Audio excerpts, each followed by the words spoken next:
post-experiment you done, no? And then will followed by what? Interpretation of the result. Yan po yung the complete what? Meaning of biostatistic. Okay, this will be itong experimental study nyo to, gagawin nyo po yan in research 1 and 2 dito sa klase nyo during your 3rd year. Kasi 3rd year, ano yan, subject nyo yan eh. Talagang gagawa kayo ng actual experimental what?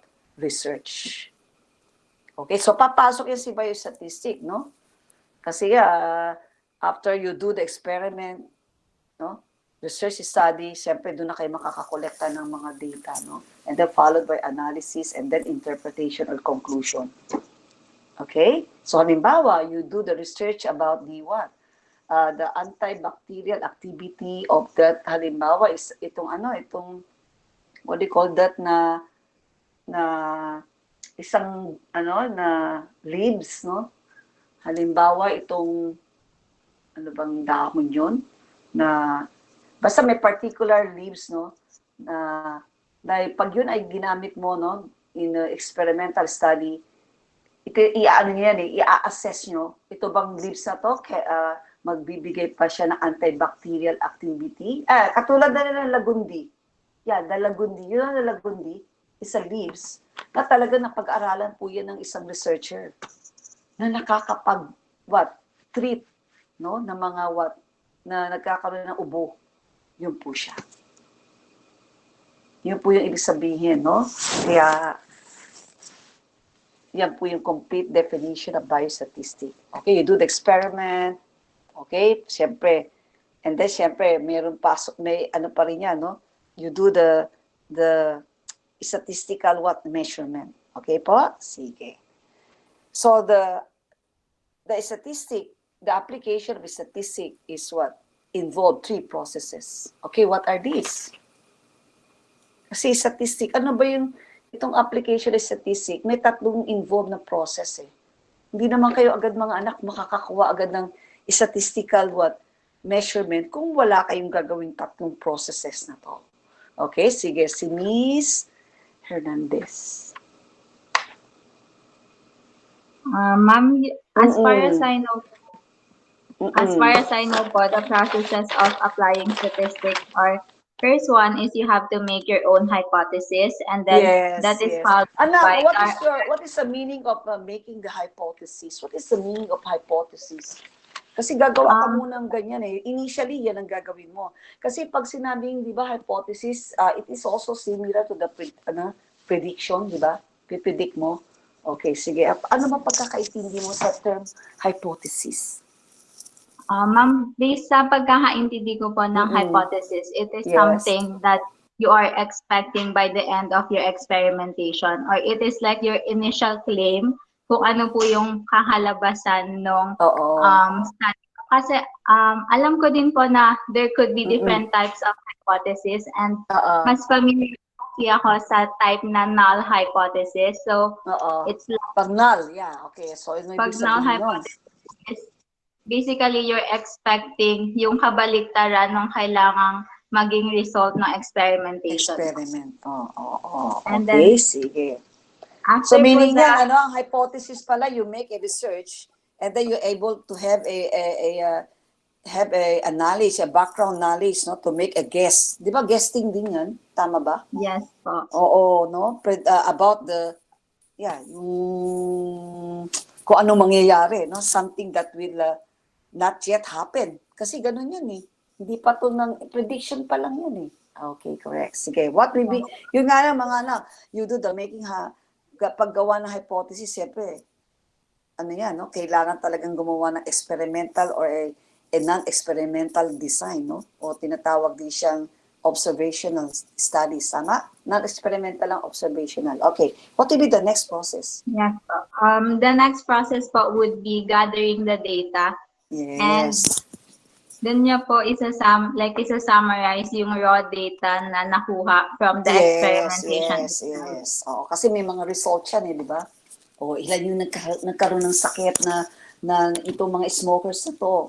Ilan yung mga ano ba 'tong mga outcome ang na ano nila, no, nagkaroon ng anong outcome, anong sakit. Okay, ano naman 'tong ilan yung bilang naman na smokers pero hindi naman naging ganito yung outcome na pulmonary disease or myocardial infarction. So may mga, di ba, ganun yun. May data talaga siya eh. And then you do the summary. Okay, para you can able to what? Ano na, susunod na step. Last po would be drawing the interferences, or that's where you test O nga your lang, actual is not hypothesis po. interferences, not inference. Yeah, inference siya. Okay, ano naman tong drawing of inference? Meaning what? Based on my understanding po, ma'am, this is where you draw your conclusion and Yes, where good. Oo. yung naging result ng experimentation. Oo, yes. So this meaning drawing of inference, in the interferences yan. Inference meaning you make the logical conclusion na, di ba? Based on your analysis, no? Of your what? Yung mga yung doon sa ginawa mo experimental study. Okay, correct. So these are the three important, no, processes in applying the statistic. Okay, correct. Next. And then in your module, no, sinabi din dyan, no, yung application na ng biostatistic. Okay. So will you give a one application? What is the significance, no, or the application of the biostatistic? Okay, sige. And then you explain, anak, kasi ang dami niyan eh. Ang dami talaga yung ano niya, no, coverage ng biostatistic application. Halos lahat, no? Tama ba? Madami. Okay, sige. Who can explain? Rosales? Ano nga ba? Ma'am, one application po from of biostatistics po in cancer research po. Oo, yes. Example po, ma'am, yung Mm-mm. establishing links between exposures and cancer risk po to the development of elaborate designs of clinical trials for testing potential drugs po. So, bali, research is, the cancer research meaning, pakilinaw kung paano ina-apply itong biostatistic. So, there will be experimental study? Ano po, ma'am? Ba? Itong cancer research, yeah. Yung, Paano? yung paglilink po ng exposures po and cancer risk to the mga clinical trials po for testing potential drugs. The risk factor and the outcome, di ba? Yes. Oo, yung cause, bakit siya nagkaroon ng ganung outcome o yung condition, no? Okay. Tapos, ano na? Yun lang ba? The cancer research, siyempre followed by intervention or treatment, tama ba? Yun eh. Yes po, ma'am. Kasi you do the, okay, sige, another. Siguro mga tatlo lang ha, application. Okay, Cecilio? Yes, ma'am. Application of biostatics is in demography, ma'am. Okay, demography, yes. Okay, go. To know po kung ilan na po yung population natin dito sa mundo. Isang community sa mundo. Oo. So demography, no? Kasi hindi lang Yes. hindi lang yung number ng ng number of na people in the community, di ba? Kasama na rin yung Yes demography. Pag sinabi demography, kasama na yung edad niya, yung sex niya, di ba? Yung Yes, gender ma'am. niya, ano pa? Yung kanyang what else? Will you give another demography? Ano ba pagkakaintindi mo sa demography? Study of human population. Pertain to, includes what? Yung mga... Study of the size, structure, Oo. and distribution of population, ma'am. Characteristic of population din po. ano yung characteristic ng population? Which includes what? Correct. Ang dami yun. Oo. So, hindi lang yung size, the number of the people in one community, di ba? Hindi. Okay. So, dapat alam nyo ano yung mga characteristics. No? Hindi lang yung size. Okay. Ano na? Wait, Okay. ma'am. Sige. Okay? Sige. Balikan kita, ah. Okay, Garcia. Yes, ma'am. Sige na. Garcia. One of the application po of biostatistics is in the pharmacology po, Yeah, In the- pharmacology, yes. in the production of drugs po. As far as I know po, meron pong mga clinical trials po na ginagawa kung saan Mm-mm. merong mga interventions po yung drugs or either O, pag vaccines sinabi po. intervention is treatment pertain to the drugs, no? Oo. Apo. So, tapos, so there will be a Um, research, no? ap- Kung siguro itong klaseng gamot na to ay effective, tama ba? yes po. And Oo, then sa yes. clinical trial po, meron po mga phase Mm-mm. study na tinetest po Mm-mm. nila if this drug is safe and it will work to a particular disease po. Oo, can treat. Intervention, tama? Oo. So, related yan sa pharmacology, sa mga ano yan, therapeutic drugs, right? Okay, correct. Sige, and the last, si Miss Sancon. Sancon ba? Okay. Yes po. Good afternoon, ma'am. Hi, Sa oo. community medicine and public health Yan, po. yes. Oo, This is po, napaka-importante yan. Mm-mm. Sige yes na. po. This is to monitor diseases po and understand the risk factors of communities po. And from the word Mm-mm. public health po, it usually applies po sa poor or marginalized communities po.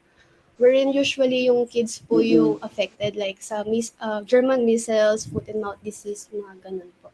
Yeah, siguro ito yung mga sinasabi mo, yung mga child health care, tama? Kasi sinabi mo immunization, di ba? Okay, sige. Okay? So these are all the application. Pero in addition to sa mga in-explain nyo, ay napakadami pa. Okay, sige. So we proceed to the next lesson. Ano yung susunod na lesson? Okay.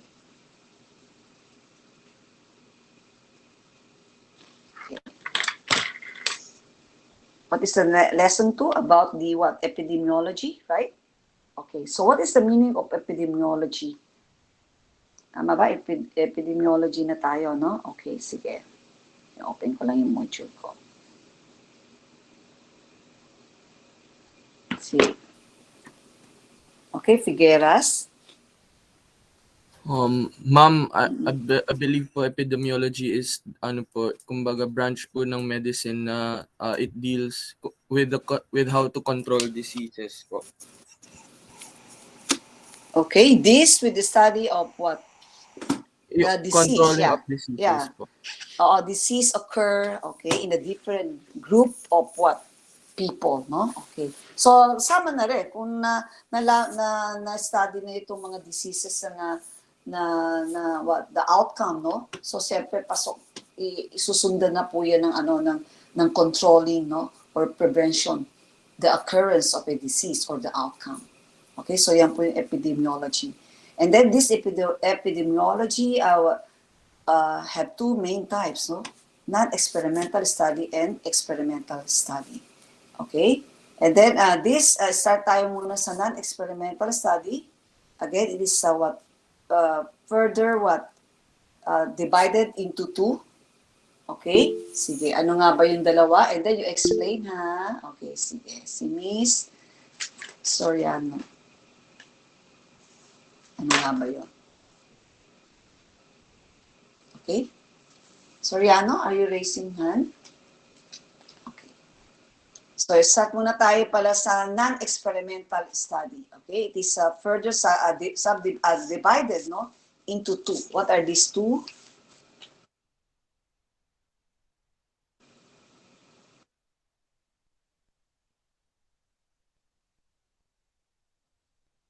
Yes. Oo. And analytic, yes. Okay, sige. So, how do you differentiate the two types of population-based study? In addition to non-experimental study, it is also known as observational study. O observe lang, no? Okay, sige. Ano ba yung pagkakaiba ng descriptive study from analytic study of the population base? Okay? Miss, ikaw pa rin, anak?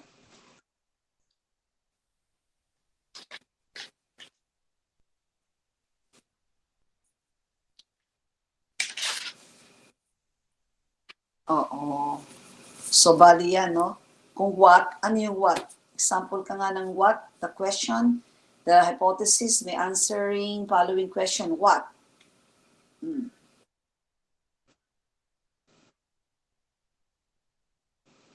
Okay. Tapos yung who?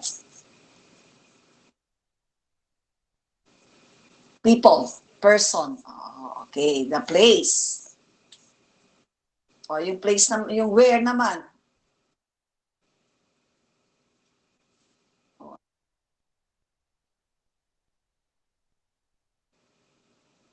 Yeah, the area, no? Kung saan.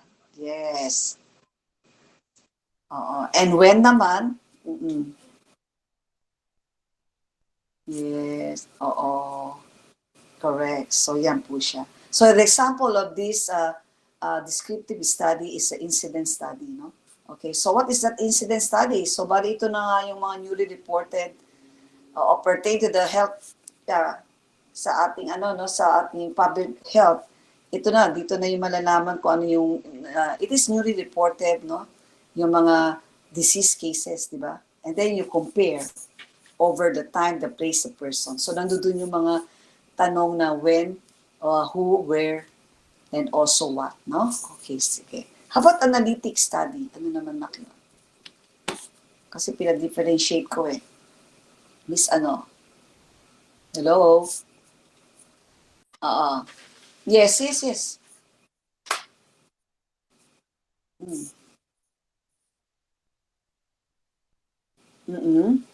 So this study is uses a comparison group, no? Okay, sige. Example ka na.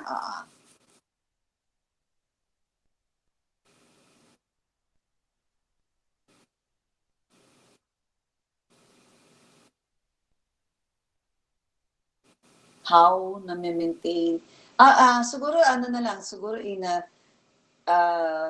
mag-example ka na lang with regards to the what dito sa ating public health na lang. Sa medicine. Yeah, sa medicine.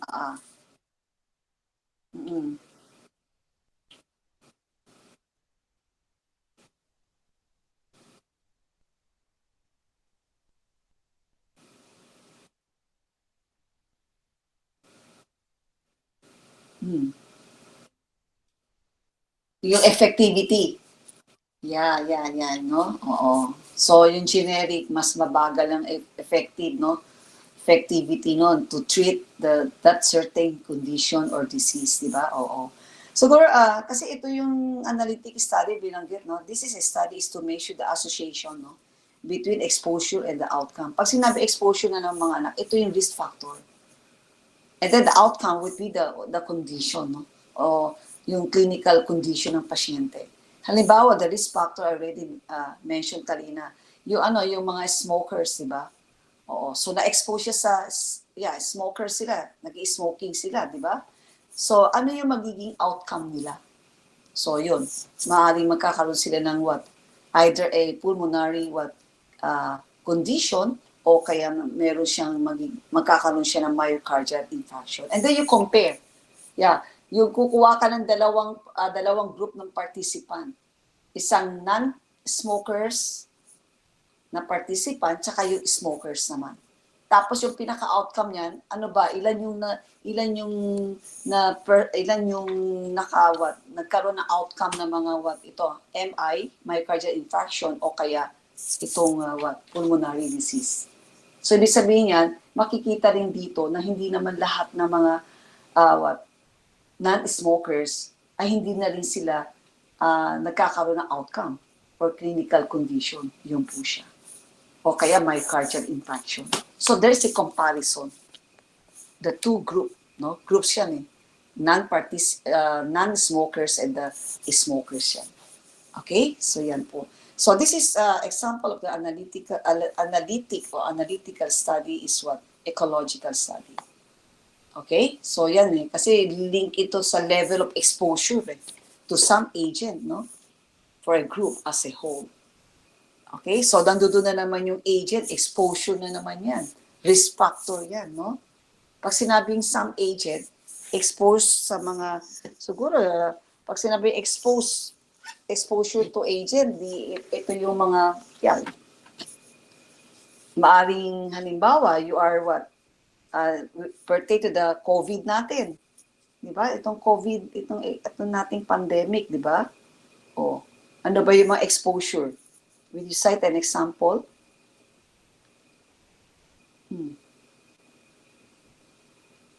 Ano ba yung exposure? Yung risk factor. Oo. Sige na. Sige, iba naman. Iba naman na. Sige, iba naman. Okay na. Ecological to eh. Okay? O, COVID. Risk factor ng exposure. Ngayon, COVID case. Sige, si Miss Hernandez. Tawag na ba kita? Ay, nakatawag na kita, no? Sorry, para iba naman, ha? Bernal.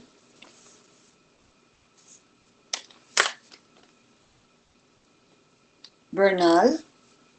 Miss Bernal? Nagre-raise ka ba ng hand? Hello po, yes po, miss. Sige na.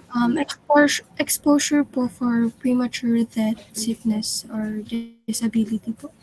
Hindi. Ang tanong ko, anak, Yes. oo, no, yung pag-usapan pa rin natin analytic, no? Oo.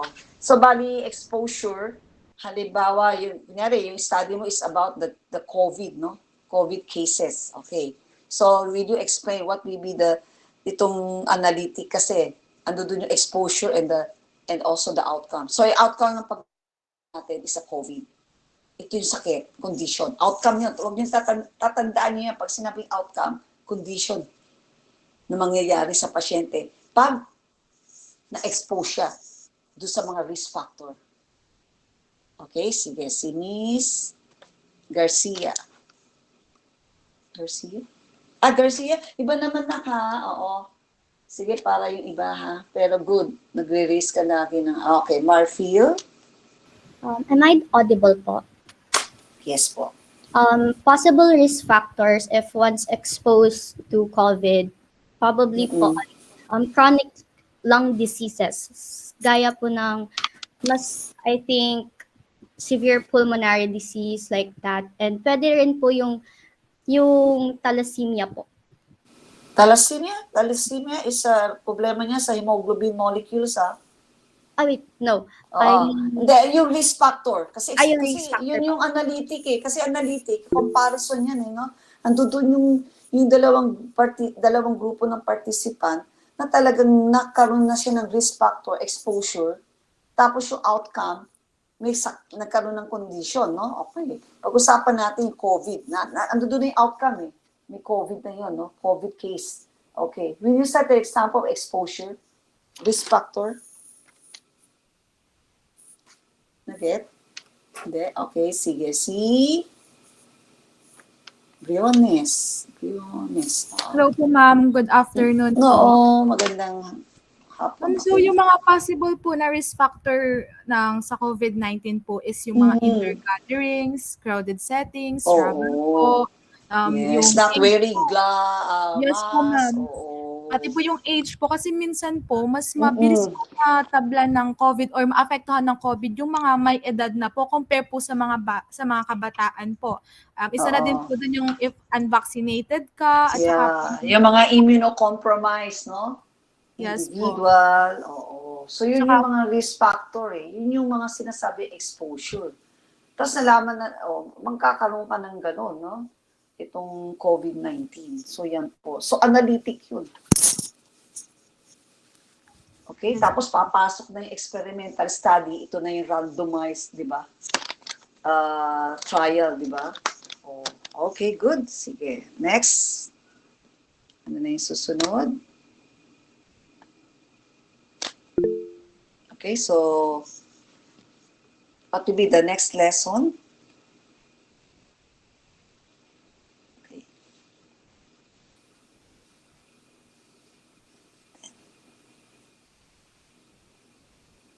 Okay.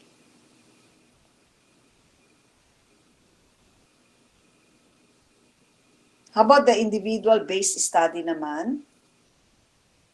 Okay, it is again, meron siyang further divided into two types. Again, descriptive and also analytic. Okay, ano naman ang pagkakaiba ng dalawa? And then you just, same, no? Kasi descriptive, ano yan? Yung kalinang in-explain, ganun naman din yung pinag-aaralan, no? And also the analytic. Okay, you just cite an example na lang. And then you explain. Sige. Marfil, mag-recite ka ulit, Marfil. Yes po, I will try po ulit. Sige na. Okay, okay lang. So, sa individual-based studies po, we have descriptive and analytical. Under descriptive, we have an example of this is case reports. So, ito po yung parang nagre-report ka po about sa new or novel diseases. Gaya po ng COVID-19, ganun po, nung bagong labas po siya. Oo, atypical, no? Okay. Yes po. Sige. So, the case report is also known as a case study. Yes po. It's Oo, also no?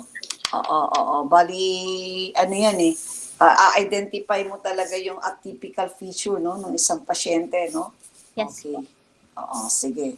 How about the analytic study naman?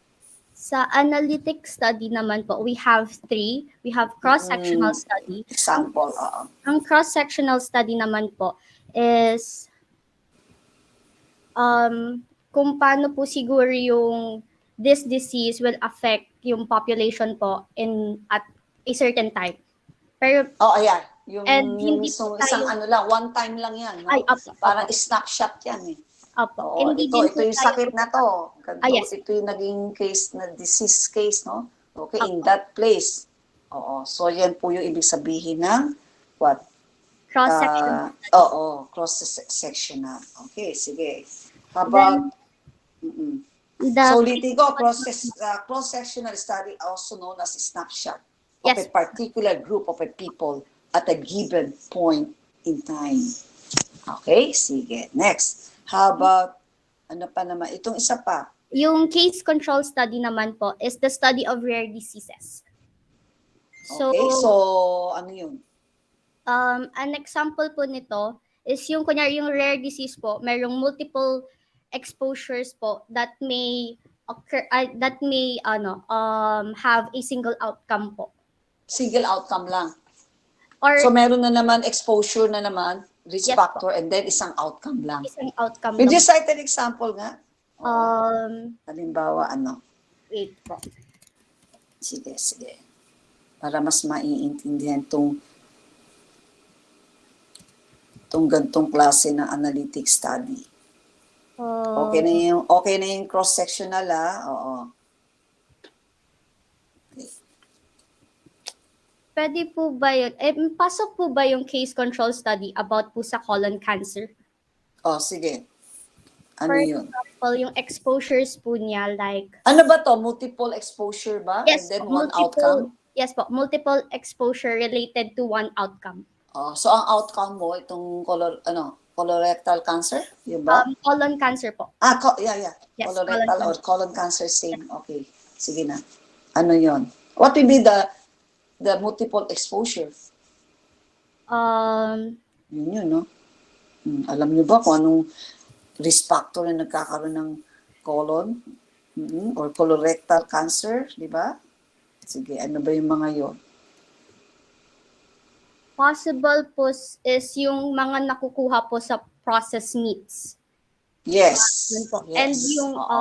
Tsaka yung mga yung mga iniihaw opo, na kinakain natin, no? Nako, yung charcoal na yung sunog na part ng meat na yan. yes Ano po. yan? Very, risk talaga to have it. And also one, din yun, the colorectal cancer is also genetic. Opo, genetic po siya. Sige. Also, one Sige na. factor din po is yung over alcohol consumption and over tobacco use po. It can also cause po colon cancer. Okay. Pero rare lang yata siya, no? Yes Sige, po. sige. Oo, sige. Sige. Another, yung isa pa. Then we Susunod have cohort study po, cohort. Yeah. longitudinal study. Ito po yung multiple outcomes from one single exposure. So multiple outcome with single exposure. Yes po. Okay. Tapos ano yun? Kasi itong cohort is also known as longitudinal, di ba? Yes po. Study o yung anong tawag doon, follow up. Yes Diba? po. Okay, sige. Ay, So, ang cohort yun ba din yun? po. Yes po. Yung cohort din po kasi parang sinastudy po niya yung individuals that share common experiences po. Mm-mm. So, probably, ang pwedeng example po Oo, nito, oo, since multiple outcomes and single exposure.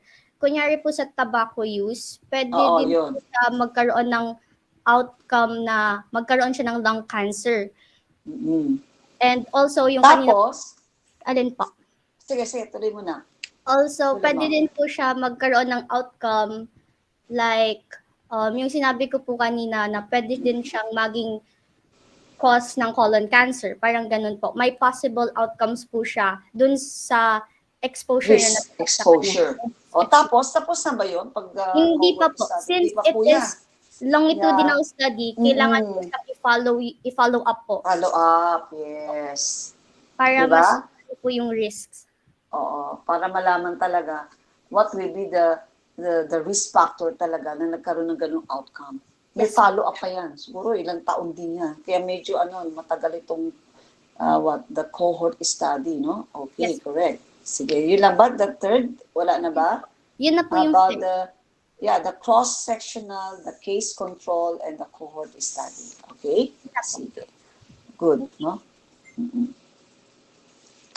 Okay.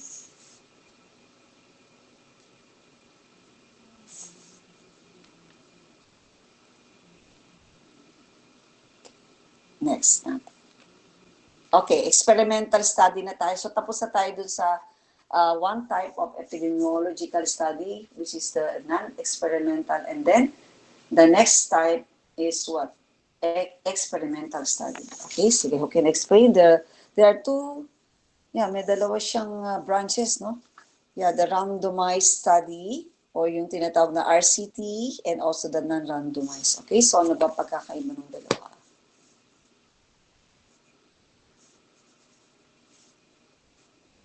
Babylonia, nag-raise ka ba ng hand?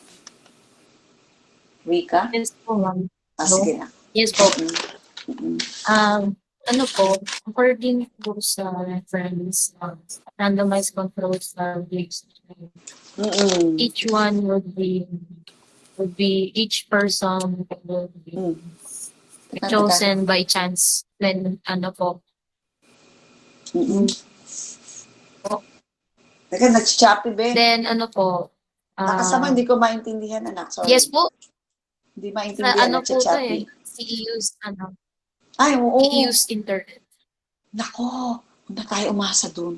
Ang hina kaya, ang dami-dami gumagamit. Pangit. Wala ka bang personal Nakalanggate. wifi? Oo, sige. Ayusin mo muna ha. Okay, iba naman. Ano ba itong experimental study related to the RC, itong tinatawag nating randomized control trial. Ayan. Clinical trial, control trial. Sige. Teka. Figueras? Hello po, ma'am. Hi. Basically po yung experimental studies, tinatawag din po siyang interventional studies kasi Yes. nag-intervene po yung gumagawa ng study. And it has two types which is randomized study and then non-randomized study. Randomized study, kumbaga po kasi doon, parang ang examples po nun ay clinical trial and control trial. Sa randomized study po, kumbaga from the name itself, random. Yeah. So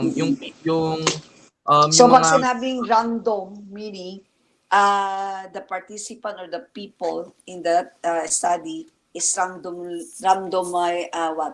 na siya yung gagamitin mo as participant. Yung ba ibig sabihin? Pwede din pong randomly silang naka-receive ng mga intervention, yung clinical intervention. Pwede po standard practice, pwedeng placebo po, or pwedeng walang intervention talaga. Oo. Okay, so therefore itong tinasabi nga na RCT, ito yung i-measure na natin din yung effectivity of the new intervention, tama ba? And Yes, treatment. Yes, to find out also what will be the cause and effect relationship between the intervention and the outcome. Yun, Yes. kaya nagkakaroon. A set of example of RCT trial. RC, yeah, the randomized. Oo, mag-example ka nga. Siguro this is pertain to the vaccine. Pwede ba yun? Pwede po. Oo, yes. Vaccination, di ba? O sige, COVID, di ba? Ganun yan. Yes po. When you name what are these vaccine na alam nyo, na usually given? Oo. Yung mga brands po ba? Oo. Kasi ano yan eh. Oo, di ba? They are all effective ba? Kaya? Ba't yung iba namimili? Pfizer daw gusto, Sinovac, di ba? Yung mga popular po, ma'am, is like, yun nga, Pfizer, Johnson, oo. Yes. So these are all treatment, hindi siya actually treatment. Ano lang, i-control lang tayo, i-prevent lang tayo for that condition. Kumaga prevention pero, lang. Oo, yes. Siguro ito yung mga vaccine that we can able to determine kung ano yung kung nakakakuha ba tayo ng mga antibodies, di ba? You know what is antibody? Oo, na ito yung antibody if we na-infect tayo ng COVID, they are able to fight the COVID, the COVID variants, yes, no? So yun nga lang, you have to make a control, no? Control or standard of comparison. Okay? Sige, the placebo. Okay, sige. How about the non-randomized naman, anak? Ano naman yun? Yan. So, kumbaga po yung non-randomized study, opposite po siya ng randomized study in which hindi talaga by chance nakakakuha ng clinical intervention yung mga participants po sa study. And we have 3 types: quasi-experimental, field trial, and community trial. Yung quasi. Yung quasi-experimental, I believe po kasi yung term na quasi, it means pseudo or parang fake experimental siya. Mukha siyang experimental or randomized, pero hindi talaga siya random. Parang it lacks the element of random assignment nga po to treatment or control. Parang kumbaga po siya, parang nagmumukha lang siyang random po, pero kumbaga pinili talaga nung gumagawa ng study yung makukuha ng participant, ganun po. Siguro may gusto po may i-force na outcome or conclusion. Kaya non-randomized. Okay, the field trial naman, ano naman po? Kung yung field trial naman po, healthy individuals yung ginagamit na participants, tapos prevention po yung gustong makita po. Prevention. So yung intervention.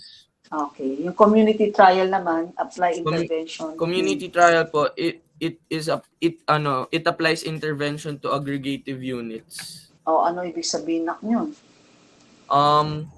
I believe po, ma'am, from the name itself, it could be on a larger scale, the community or like a group of people talaga. Okay, a large group of people. Okay. Intervention. So, yeah. So, and also in addition to the non-experimental study, it is also known as observational study. Okay. So, example niya, siguro yung mga mother who experience postpartum depression after undergoing childbirth within first 3 months. So yun, non-experimental yan. Kasi you cannot able to find the cause and the effect relationship, yung itong non-experimental. And then this will only relies on the descriptive, observational, and also the correlational data. So yan. Okay, sige. So what will be, another naman, sino naman yung what will be the aim or the importance of this is experimental study? Ano ba to? Ano ba maitutulong nito by doing the experimental study? Okay? Okay, will you name? Sige, si Garcia ba ulit? Iba naman? Okay, Bernal? Kasi kanina hindi natuloy yung record ko siya. Okay, ano ba to?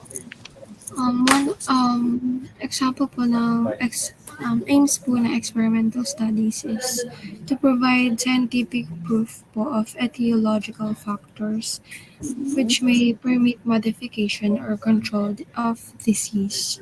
Okay. And second po is to provide Example ka na doon sa unang aim. Yeah. the importance or the aim of the experimental study is to provide scientific proof, no? Okay, yung unang sinabi mong aim, ano ba yan? Will you cite an example? Example po is voice identification po, like bullet striations, markings, ganun po, DNA evidence, fingerprints, then, ayun Ano po. na? Then next, Ulit? Ano ba itong una? Explain mo na, Ms. Bernal. yung nagpo-provide po siya ng scientific Oo proof nga, of sige, etiology. sige. Ano pagkakaintindi mo doon sa binigay mong unang aims? Kasi mas madaling maintindihan pag you cite an example.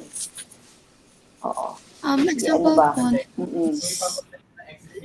ginagamit po siya sa criminal cases po na nag-i-include ng sorry po, maingay.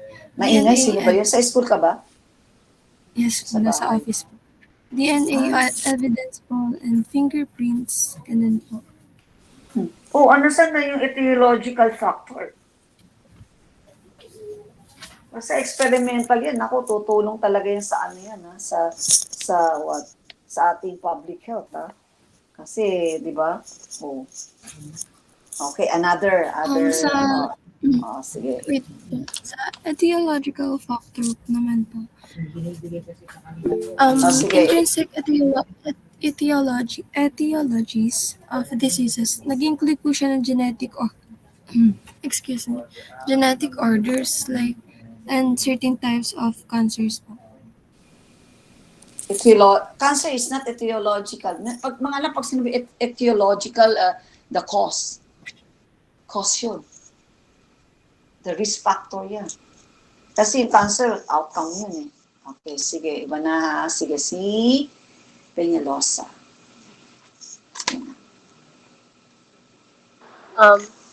Isa pa pong aims Opo. ng experimental studies is to provide a method of measuring the effectiveness and efficiency of health services for the prevention, control, and treatment. Hindi, yung una na, yung unang aim, paki-explain po. Kasi kumbaga hindi niya fully na-explain ni Miss Bernal itong unang aim. Yung sa scientific group po, ma'am? Of etiological factor which may permit modification or control of a disease. Example lang. Isang example Pag sinabi etiological na, risk factor yan. Cause effect. Cause yan. So sa paggawa daw natin ng experimental study, we can able to provide, yun na nga, explain mo lang yan. Hindi?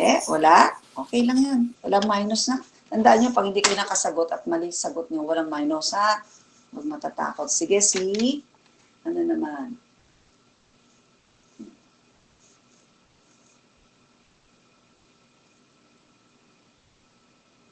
Oh, sila din lagi, oh.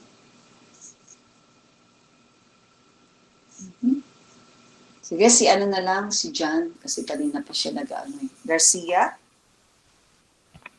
Yung sa first po, yung to provide scientific proof of etiological factors.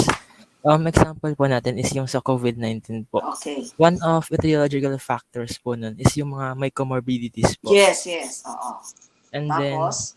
then, during clinical trials po ng vaccine, parang tinuturok po ito sa mga different races, different age, mga taong may comorbidities po to assess whether the vaccine is effective. So, once pag sinabing comorbidity, may mga sakit yan, di ba? Apo. May mga conditions. Siguro, experimental, sasamahan din nila yung mga healthy people participant, di ba? Ano? Yes po, ma'am. Okay, sige, tuloy mo na. Tapos? And then, once po na magkaroon po sila ng different varying results po, dun po papasok yung modifications or yung control of disease po. Oo.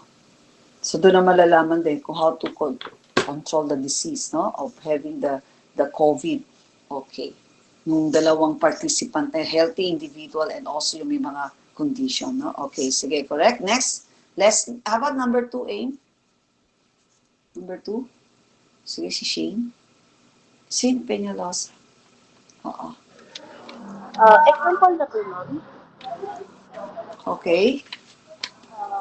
So, yung sa pangalawang aims po ng experimental study, mabibigay ko pong example dun is yung, kagaya po nung sinabi ni Marvin, yung sa effectiveness po ng COVID vaccines.